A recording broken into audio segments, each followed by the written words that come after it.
2 weeks ago today, we sprayed this plot and all our plots with microbes, and today I want to share with you 3 reasons why. Chris is from Soil Pro. We've known each other now for a few years.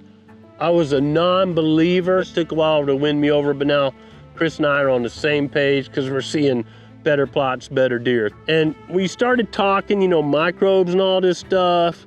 Tell me about microbes in plants and why that is so important. Really, the simple thing is one needs the other.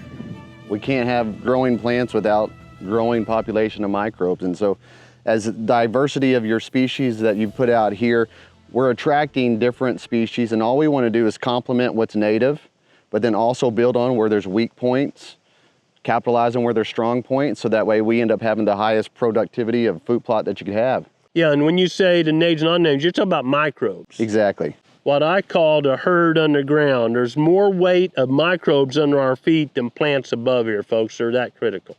Chris, I think there's been so much media now in the ag community, some's breeding over to the food plot community about microbes, how beneficial they are. But why spring right now? Most hunters are thinking antlers in the fall. Why now for food plotters? Well, we can never go backwards, right? And it's always setting the bar, setting the stage for what your intended goal is. We have the reality of there's going to be certain families or groups of microbes that do their functions in the spring. There's going to be some that hand the baton off, do some in the summer, and then they hand the baton off and do something in the fall. So what we're trying to do with spring plots is make sure that those that are functioning in the spring, they raise the elevation of the game, so that way when they hand it off, it's stronger to the next group, it's stronger to the next group. So we have this linkage that happens from spring, summer, fall, because by the time we get to fall, some of these that started in the spring, they don't even make it, right? So we want to make sure, hey, if we need phosphorus in the spring because we need to germinate seed, get it out of the ground, those guys may not make it necessarily in the fall. But if we can build these herds and build these families, by the time we do get to fall plots, and then even the next spring, the following year spring, we're starting to elevate such a level of health that we're not coming back or retracting to be like, man, it just seems like the emergence not there, our stand is not there. We're starting to combat that basically 12 months prior to getting in the next spring or that next fall. Chris, that's a great explanation, but we're talking about different species of microbes, and there's bunches. This isn't like, 6 different species in a food plot crop. And timing, kind of tie that together for me and take that a little bit deeper. Sure. The biggest thing we need to look at is there's going to be a lot of bacteria movement in the spring. There's going to be a lot of fungal movement in the fall. That's what we would like to do, especially if we're in a spring-fall rotation, because once we grow this matter, it turns into carbon, we can then decompose that, and a lot of those decomposers are the fungal community. So we have this nice balance. We don't want to overindulge in too much in the spring on one and then short ourselves in the fall. So that's why we're trying to look at spring applications, making sure we have the right bugs out in the spring, microbes, and then also doing the same due diligence in the fall.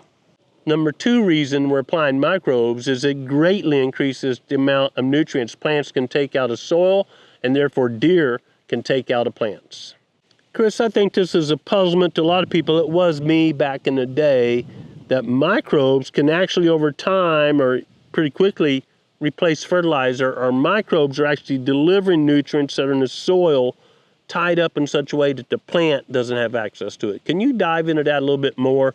Because right now, guys like me, we're about seeing antlers growing this summer. And then this fall, we're going to roll over into, I want those antlers in my plot. I want to attract deer. Right now, we want to grow. And in the fall, we want to attract.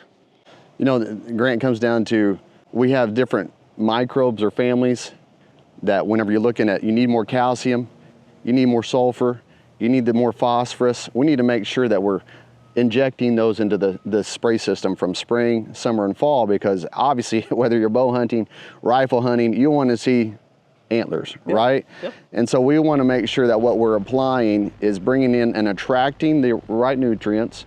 But not only are we ingesting, microbes ingest, we want to make sure that they also digest. They release that. And so the timing is very critical, and the families are very critical. So that way, whenever we do get in our fall plots, or even now while we're feeding, and we're going to work on the fawning, we're going to work on deer antler size, all of that is being staged now, because again, we can't miss the importance of the nutrition now and hope that it plays out when we get to the stand come deer season. Yeah, so I've read that below about every acre there's at least, for example, 10,000 pounds of phosphorus in the rock or deep soil, but it's not in a plant available form. That's where microbes come in to make it a plant available form. They ingest it in a form that's not available to the plants, but what they digest or trade to the plants is in a plant available form.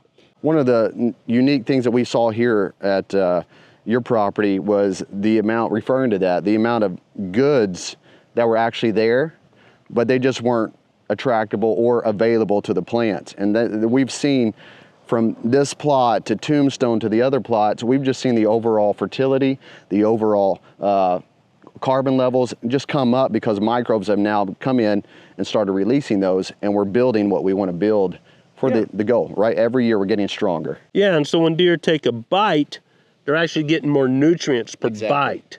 We're limited on flat land here at the proving ground, so many acres of food plots, right? Or the tractor gets kind of tippy and you're going, oh my gosh, is this worth it?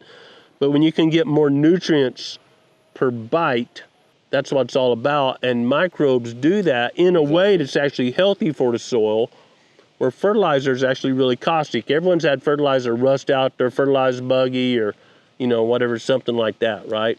But microbes are totally healthy. So as they ingest, they're going to move up and down this plant.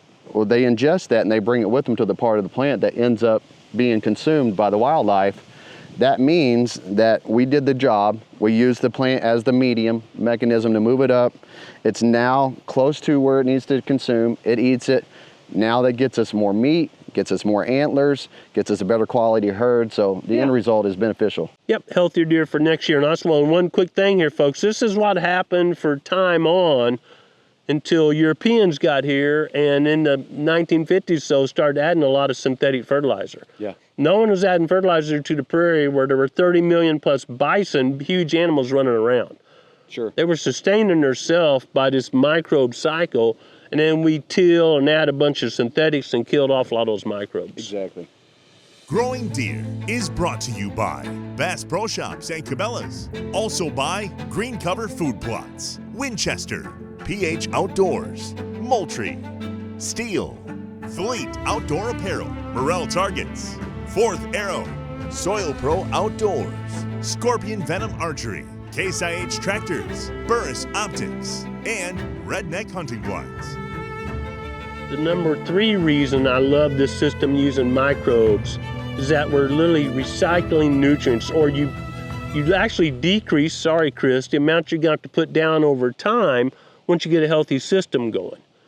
And again, we go back to the Great Prairie pre-commercial fertilizer days. That system was clearly cycling. Bison been running around for a long time out there. They didn't run out of food. So what we're doing is restoring a native habitat by using your products. Exactly, Grant. The thing about it is as the soil fertility increases, we know the end result is going to have to be plant matter increases, right? So I know you guys have deer pressure, you have deer, but what is not consumed and what is still left in this plant is still beneficial. So the cycling is that we not only impact the soil profile, but now we impact the plant profile, which then we will then in the fall break this back down, which then turns into more goods for the fall that next spring. So we're continuing to compound in a beneficial way to where every year our nutrient values, nutrition values, our just our overall tonnage of matter goes up. And as long as we can keep the microbes in balance and in right state, it balances everything. pH, organic matter starts to go up, and we start to see this material then turn into more nutrients, and that's what we want to be able to accomplish. You've talked several times today about balances. How do we keep that? I'm looking at the field, but how do I know what that balance is? Well, the thing about it, if we indulge ourselves with synthetic material for inputs, we won't ever see that balance. And the thing about it is, because we're dealing with what God intended and what God created, these are natural and they know how to operate and function in their own behaviors. And so as long as we can keep them functioning how they need to, and we're not overindulging in one, decreasing in another, we can evaluate those and monitor those, and then we get to begin to pull ourselves off. So even the initial investment that would have come the first year working with you all, I dare say in the next 12 to 18 months, we're going to see that investment of inputs, our rates begin to go down because we've been able to monitor where the soil is moving, where it is heading. And so Sadly, you're gonna need less of us, but that's the whole goal here. This is your Petri dish, right? Yeah. This is your IP, this is your intellectual property, and the deer are the result of how healthy you have done with your Petri dish. Yeah. You know, we use what we call the release process, no-till, there's stuff on the ground, we're not destroying what was here in the past. Right. Would you say it's fair to say we can get there quicker with that type of system than if we were tilling this every year? Absolutely. Expedite that. You know, if we can go from 7 years to 3 years, potentially 4 years to 2, none of us have, time is valuable, right? Yeah. So let's just see how we can get there and do it at a more rapid speed. And it's not a harmful speed. That's the beautiful thing about it. Is we're letting nature do what nature does and work at its own pace. And I'm not known for patience around the office, so if I can get more deer head down and see more fawns and, you know, bigger antlers, quicker, I'm all about that too.